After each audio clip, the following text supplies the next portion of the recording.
保安主任的重要性。第一點，領導團隊，管理日常工作，適度分派任務，排班，監控表現，維持紀律，團隊士氣，確保轉班時交接順利。第二點，監督團隊，監督巡邏完成率、門禁系統、CCTV 與其他安全技術的運作等等。如偵測到問題，要立即通報客務處斜線工程部。主導安全，上門事件調查，記錄調查結果 （Incident Report），必要時協同執法或其他單位執行改善措施，避免再發生。第三步，執行政策、程序及合規要求，執行標準作業程序、安保政策與安全法規，確保準確的事件記錄與文件化，以及遵守法規與合約要求。第四點，風險管理與持續改進，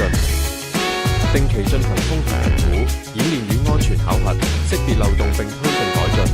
分析事件資料以優化人力配置、培訓與科技運用。第五點，保安人員培訓與專業發展，持續對保安人員進行培訓，包括客戶服務、安全程序、緊急應變等，並了解人員技能水平及差距，以促進全面專業成長。第六點，促進良好溝通與人際關係，